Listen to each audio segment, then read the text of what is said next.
Assalamualaikum warahmatullahi wabarakatuh. Seperti di awal video tadi bahwa ini ada motor Pega ZR ya, cuman ketika di selah itu engkolnya nggak nyangkut dan ngelos. Nah ini kita udah bongkar, komponen-komponen mesinnya udah kita lepas semua, dan ternyata di sini terlihat ya teman-teman, karena dua kemungkinan ketika motor itu nggak bisa diselah atau di engkol. Ketika di engkolnya itu ngelos, ada dua kemungkinan.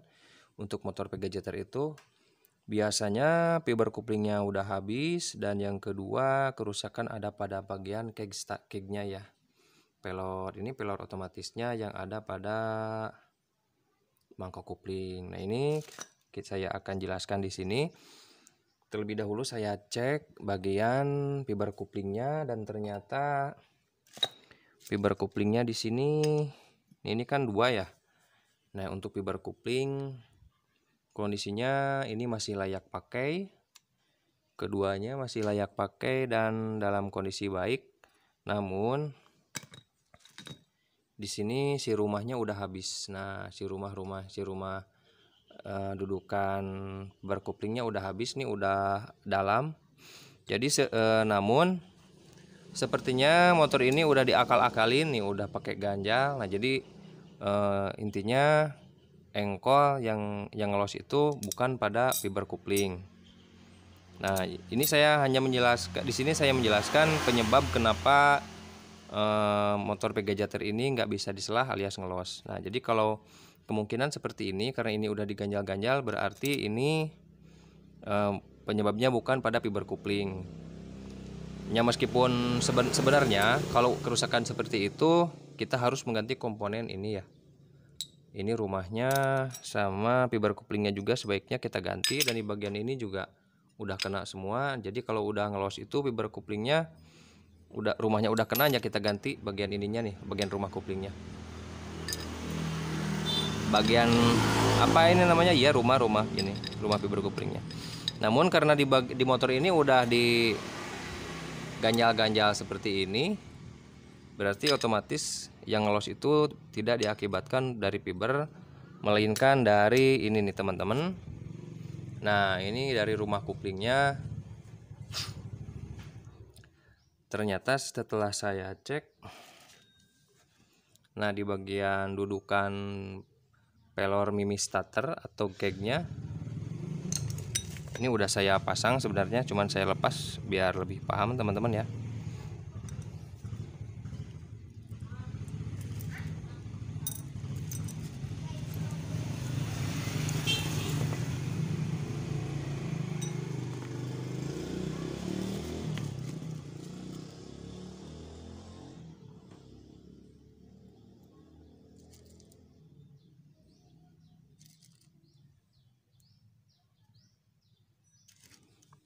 Nah ini komponen mangkok kupling otomatisnya, dan ini kegnya. Ini kegnya masih bagus, pelornya juga masih bagus, dan bagian bosnya di sini juga masih bagus, belum ada aus ya, masih dalam kondisi bagus. Dan setelah saya cek ternyata, nah rumah si pelornya, dudukan keg ini, mimis ini, di bagian sini udah kena teman-teman. Nah, ini kan masang di sini ya.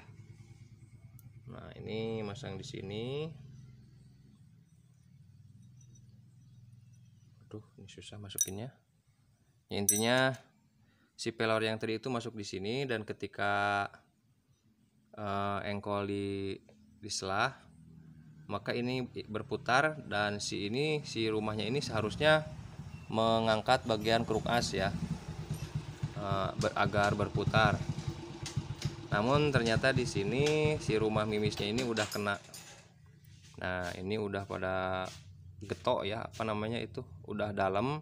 Jadi si posisi mimis ini tidak bisa menggigit bagian rumahnya. Jadi si rumahnya ini, si rumah kupling ini nggak bisa ikut berputar ya, diakibatkan si rumah mimisnya ini udah selek, udah dol.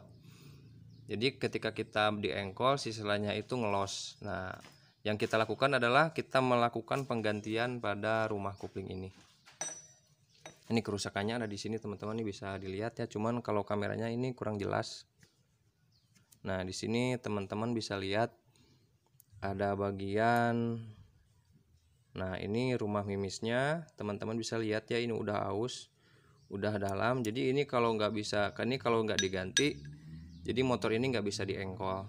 Jadi mau tidak mau, ketika motor udah nggak mau diselah dan ketika ininya udah aus, udah rusak seperti ini, teman-teman kepaksa harus melakukan penggantian pada rumah kupling ini. Kisaran harga yang original itu kalau nggak salah itu 360.000 ya.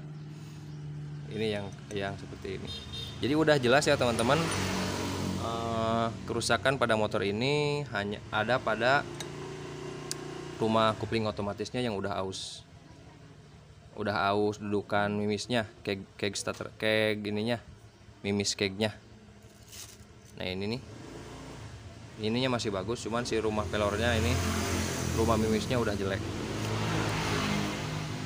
Jadi saya pun udah membeli sebenarnya nih, cuman yang punya yang beli, jadi dia gunakan beli part yang lokal. Saya nggak tahu harganya, saya tinggal memasangkannya saja. Oke, demikian ya teman-teman, kerusakannya di sini. Nanti kita akan tes ketika motor ini udah kita rakit, udah kita pasangkan, apakah bisa berfungsi dengan baik, bisa kembali diengkol atau tidak setelah kita melakukan penggantian ini. Oke teman-teman, simak terus videonya sampai selesai.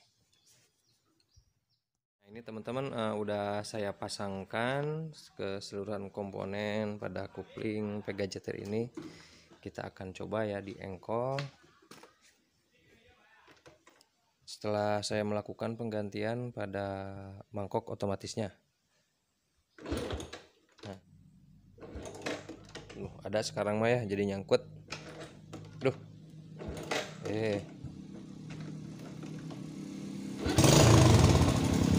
nah udah hidup ya. Sekarang motor ini,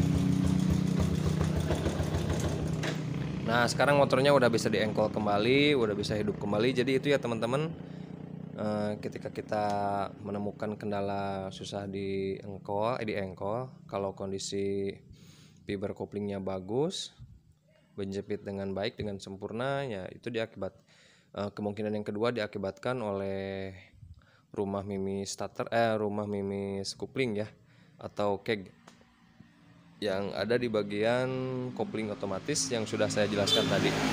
Oke, demikian, mudah-mudahan video ini bermanfaat buat teman-teman semua. Jangan lupa dukungan subscribe-nya dan jangan lupa juga tekan tombol loncengnya agar teman-teman bisa mendapatkan notifikasi dari video kami berikutnya. Sampai jumpa di video berikutnya. Assalamualaikum warahmatullahi wabarakatuh.